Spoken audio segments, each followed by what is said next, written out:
I'm sitting here with Maxine van Oosten, candidate for the East Ward. Yes. For Hamilton City Council, and just wanted to initially ask, why should people vote for you? Yeah, that's a really good question, and that's the kind of question that people are asking me, both on my Facebook page and at candidate events when I'm door knocking. And I think it's really easy, actually. I hold some really strong social views about social representation, about people having a voice in their own communities, about everyday stuff, but also about stuff that's really important to them, like housing affordability, our local transport, making sure that we've got great businesses offering awesome jobs for Hamiltonians. And I want to be a part of a growing city that sets up a future Hamilton for its people and for real success. So and one that also takes into mind the time that we're in. The real concern that our youth have around the climate change and the impact that humans are having on our earth, and looking for some really creative and exciting ways to be able to mitigate those things, and to be sure that as a Gen X that we are really taking account of the impact that we can have and the reasons that we need to change. Because I've got children and grandchildren in the city, and I want to make sure that I've got a city that's going to be great for those grandchildren as well. So we both grew up from the period before cell phones right through to smartphones, and the period when you didn't think about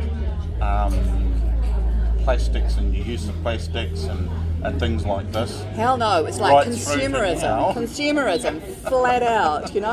We're busy buying new things every time something goes flat or breaks, and there's been a time where it's never mind that, just get a new one. And those times have to change. We have to be much more aware of what we're purchasing and the impact that has. That right actually around always has a bit of an annoyance with me, in the fact that certain things are designed, you can't really fix them. You throw them out. Or I still use a washing machine, a Ringer washing machine made in 1974, because I can physically fix practically anything that goes wrong. Well, do you know what?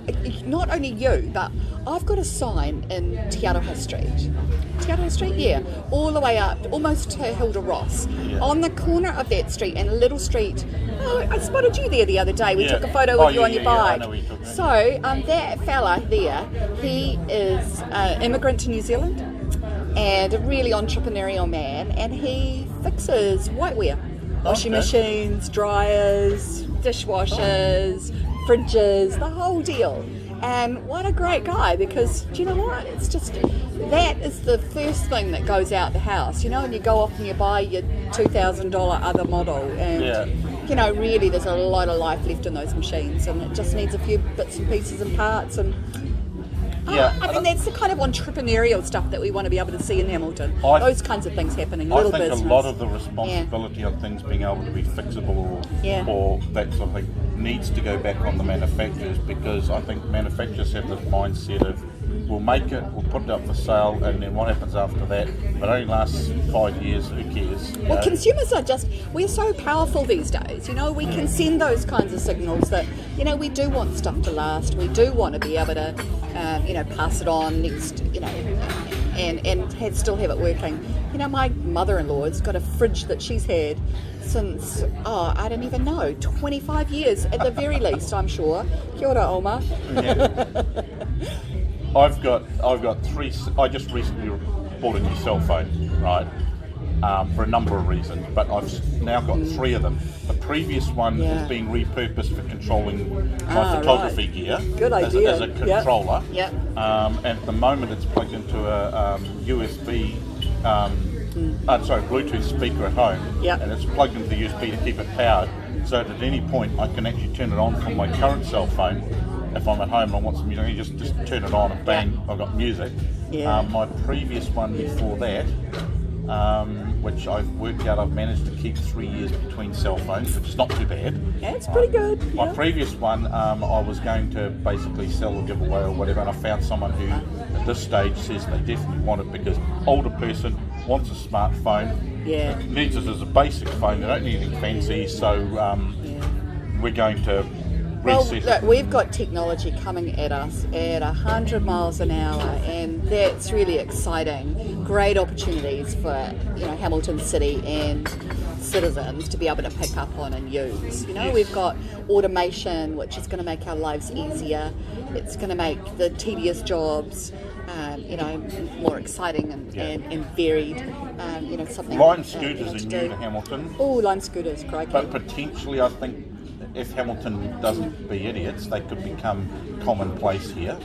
A trial, Lance, that the rest of the country, where they're at, have put rules around. And sadly, Hamilton hasn't. And I'm a bit concerned about that. With the technology that's already in those machines, they can have no-go zones. They can have speed limitations on them, and we should be thinking about where's the best place for them. And frankly, I don't think it's on our footpaths. They're not big enough footpaths. They're not flat enough. There's some real issues with our footpaths. The unfortunate thing is they can't be on the road either, really, because first of all, as soon as they go on the road, you'd have to have a helmet, and the law currently bans them from being on the road. So there's a real mismatch when we do these things with our central laws and local ones that we need to join up. Actually that's a problem for us, and I think and a challenge as well, and something that isn't too big a challenge to be able to work out. If you became councillor, would you encourage council to look at these things? Because see, at the moment we talk about lime scooters, but you can go out and buy a scooter, right? Yeah, too right. So we need to think about their use without restricting it so that they become useless and people can't use them.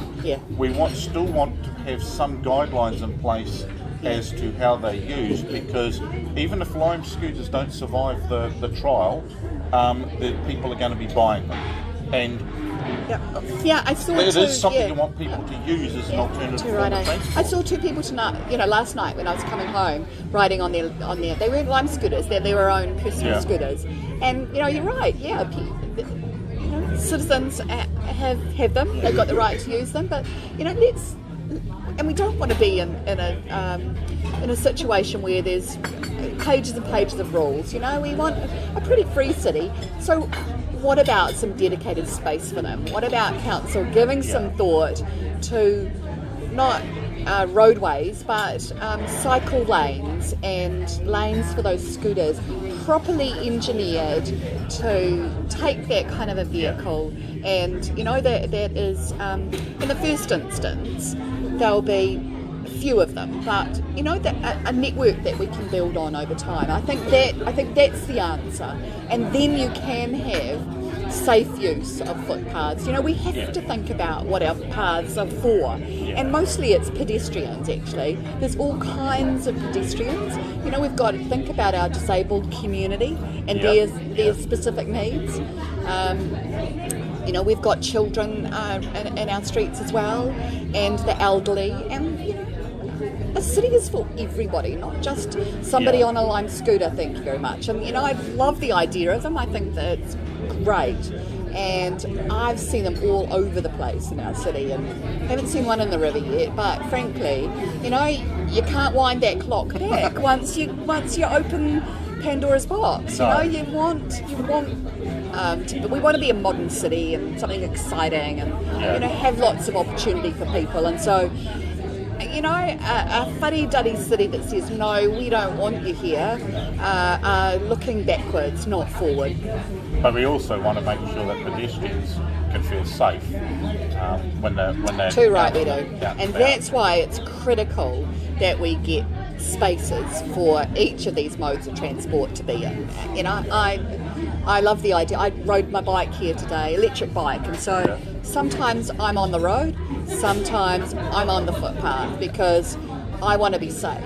and I get a little bit annoyed at people who ride bikes on the footpath unnecessarily. I mean, like full lengths of the street and all this. And I will ride it if I'm going to pull in somewhere, but I will not just ride all the way along a footpath. Well, that does annoy me. I was coming through Hamilton East, and a car in front of me spotted a car park that they wanted to get into. So all of a sudden, this guy's pulling in front of me and stopping. So, I had to scoot into the car park, up over the curb and get on the footpath. But, vehicles don't always think about everybody on the road. No. And, I can be as guilty as the next person around that, so I'm not going to grizzle and whinge about it.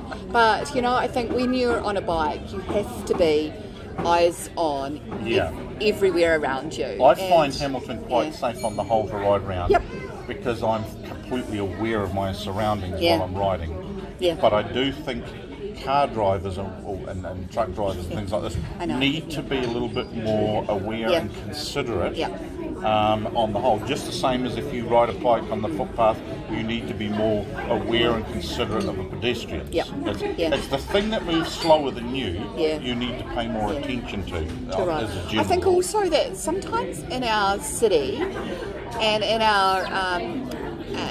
our shopping areas, we've got traffic going too fast. And I think we have to think about what those urban, some of those spaces look like on our roads, how we can be slowing down traffic, making people more aware. I think about kids on bikes, and I want them to be safe, and I want them to have those cycle tracks. I want them to get out of their mum's car or dad's car in the morning and get on a cycle to school or a scooter to school or walk to school, finding some safe ways for them to get to do that. Because I know a few important. people complain about how slow it is to go down the main street. And my argument is, well, if it's too slow for you to go down the main street, use a different street. Because I actually quite like the speed down there. It is the centre of the city. There's a lot of shopping. There's a lot of people crossing the road. There's a lot of people coming in and out of car parks. And, you do want people to just be considerate of others on the road and other users. Is there any, you've got any pet issue that you think needs to be, outside of obviously this, what we've been discussing, needs to be dealt with, that if you became councillor you would, you can't lay claim to saying I promise to do this. It's a case of do your utmost to ensure that I'm really supportive of a living wage. I love the idea. I have don't make any secret of the fact that I'm union to the heart, and that's about workers, and that's about what's great for working people. And I absolutely know that a living wage is a fair wage, and it gives families and workers respect for their work and rewards them appropriately in a style that they can plan for their future, plan for holidays, afford to pay rents, and eat well and live well and participate in our society. And that's what I'll work on. I will vote against a pay increase for the CEO and his $440,000 salary. Instead, I'll like to see that going to a living wage for not just council employees, direct employees, but for contracted workers as well. I think that's a fair and considered response. And, so you feel that council could lead the way in encouraging this, even though the issue of minimum wages, etc., is a national body thing. You think the council could lead the way by, with, like you said, not just council staff but contractors?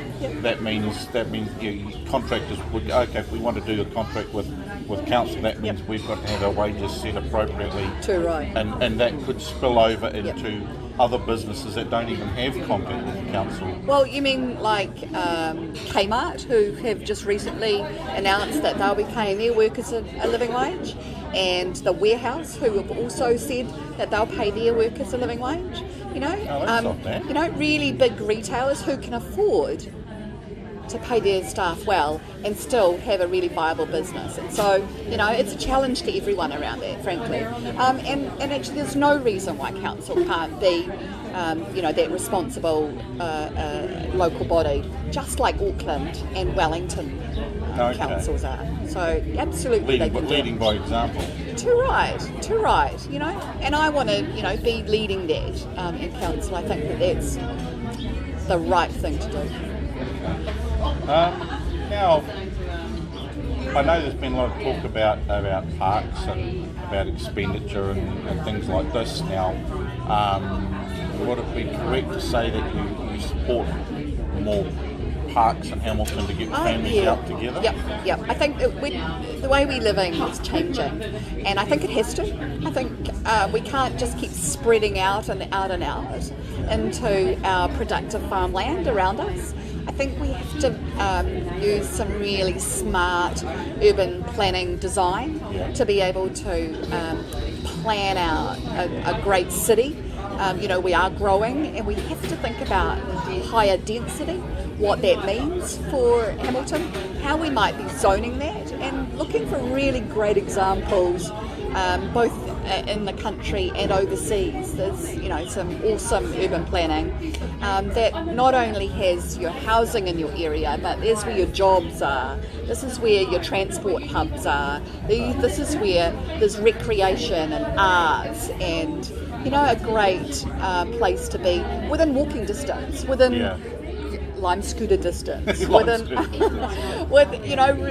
that you can cycle to, places in your community that are really well planned out and that promote the best of living for Hamiltonians. And that might be apartments, it might be small attached townhouses. We need to start thinking about how that looks. Because apartments and townhouses like that, small ones, do suit certain people who want that, like they don't need a lot of internal space. And if that's there, then that leaves larger properties, 5-bedroom houses, for those people who absolutely need it. Yeah, too right. I'm at the other end of our life stage where it's just my husband and I at home. We want, just a small apartment to live in. We've got if you have a nice small place, you reduce the risk that the kids will want to move back home. Yeah, that's long gone. They're independent now, and I'm thankful for that, raising their own families. In Hamilton and beyond. Friend of mine's parents did that. They downsized, and they were joking about how they downsized to ensure that none of the kids wanted to shift back home. Well, the other really good thing about thinking about high density and about different kinds of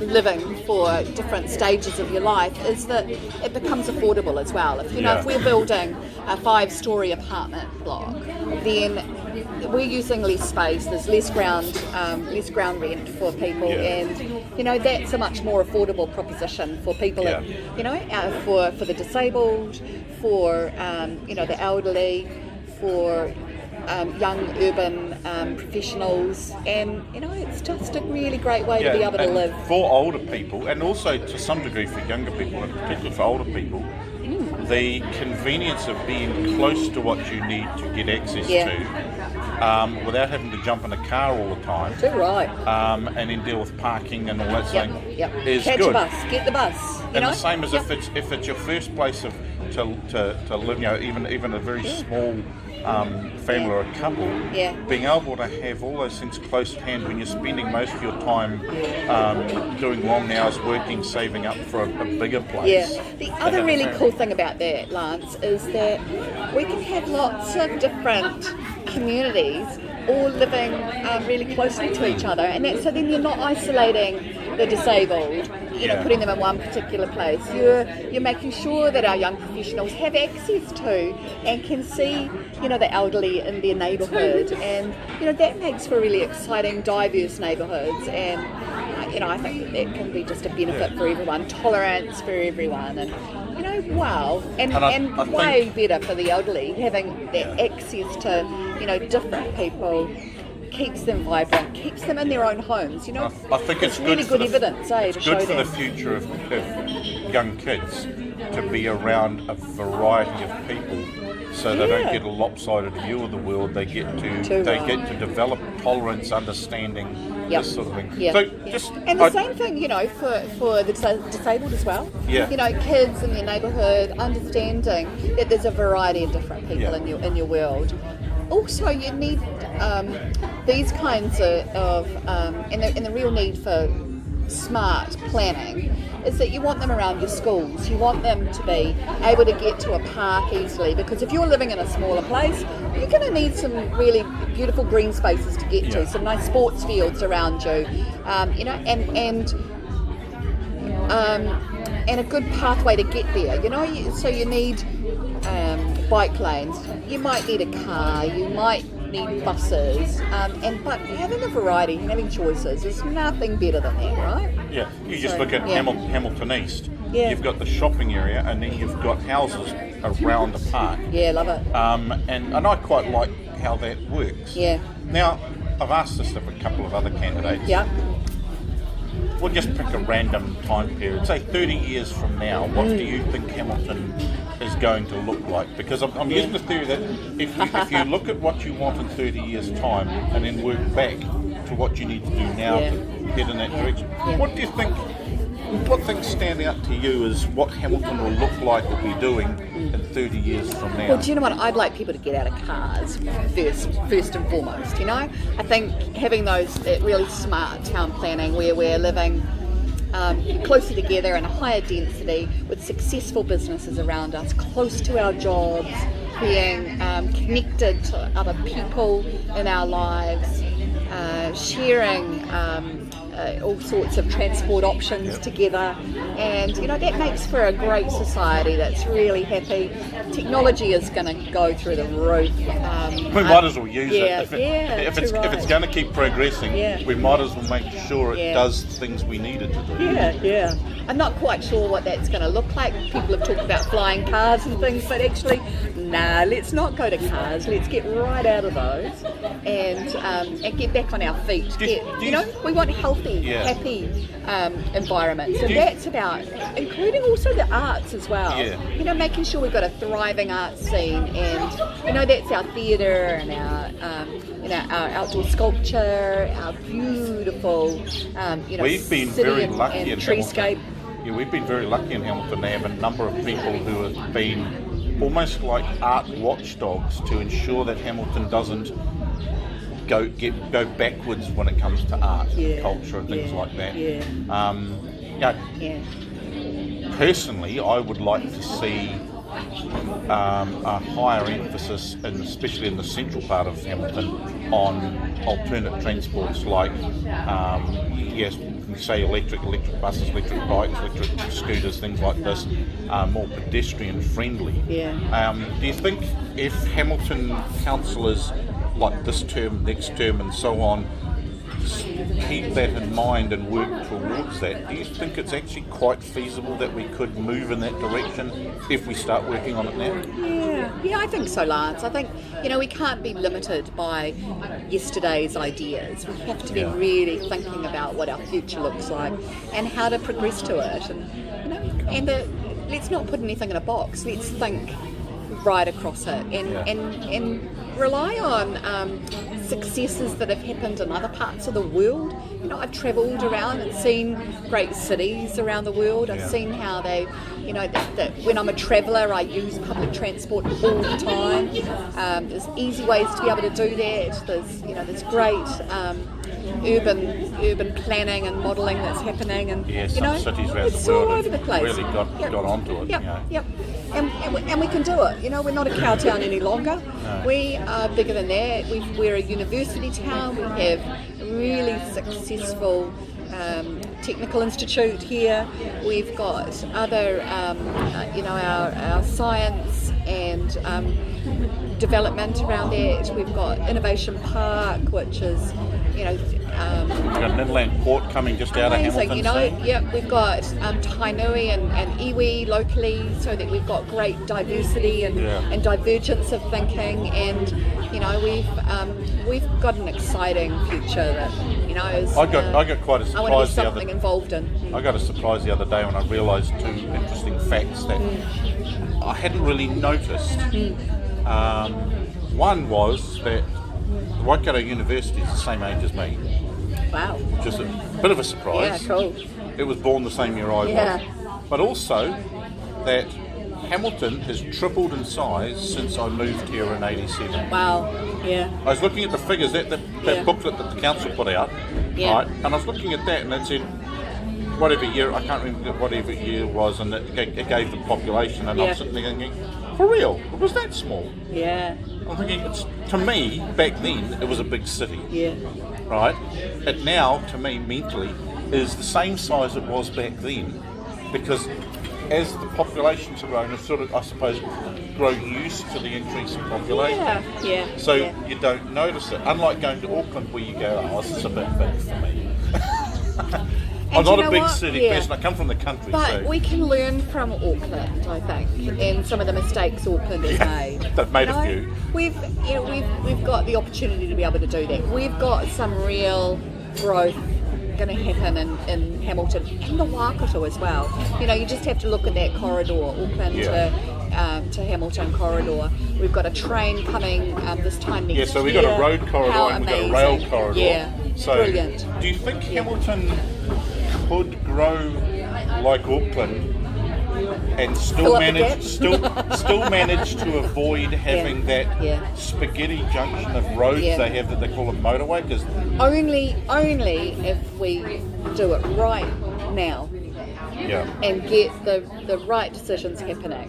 That way we can, and that requires forward-thinking councillors. Look at Sir Dougmire Robinson. He wanted to do all of that rail infrastructure back in the 80s, and what a shame he didn't. It was going to cost $200 and something million at that time. Now we're talking billions of dollars. So why don't we in Hamilton, while we are still small, start thinking about what that looks like? We've got that rail coming, Auckland to Hamilton, Hamilton to Auckland, and that'll be commuter rail, but let's not be limited by our thinking around that. Let's think about Cambridge, Lawrenceville, Te Amuru. What about those towns? Tauranga, get that Tauranga triangle. That's going to be the trickier part, but don't forget about what's happening in our own city around that. It's not going to be that hard to be able to put in a figure 8 track and to really set that up properly for people to be able to get up to the university, out to the base to get to Auckland, into the city, out to the north of the town. And we've got most of that infrastructure already there. When I was talking to one of the regional candidates, he mentioned if you took a compass and put and drew a circle that's equivalent to 2 hours drive, where we were in the centre of Hamilton as a centre, he said it's surprising how that encompasses a majority of the population in New Zealand. It's an amazing amount of. And I thought, I'd never thought of that, but it does. Now, but we want people to come to Hamilton. That's the really exciting bit. We've got our beautiful Claudelands Event Centre over the bridge. It's really easily connected into the city. We've got great businesses and hospitality happening in our city, in our central city. We've got our Wintec right there in the middle of it. If we build some beautiful apartments in town as well, we've got our river running right through it, and there's some great opportunities we are of development a destination there. Place now. We are a place people come to visit. Oh, and then never mind the gardens as well. Wow, world-beating gardens, beautiful, and there's more development happening around that. And I don't know. Did somebody say there's 1 million visitors there every year?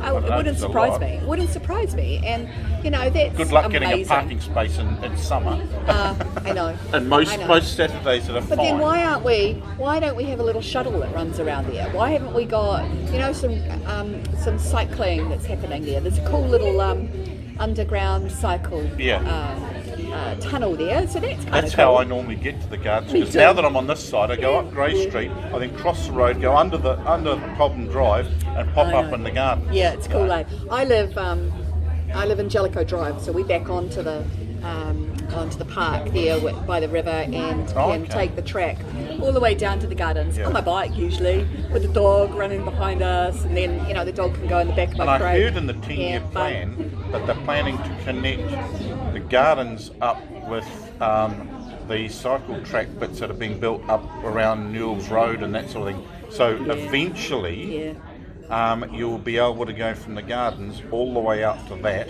which then connects you all the way up to Cambridge. Well, the velodrome, then Cambridge. Yeah, and which will be cool. Oh, to say, and that's a day out, right? Yeah. It's a whole day out, and that's fun for people planning a trip to Hamilton.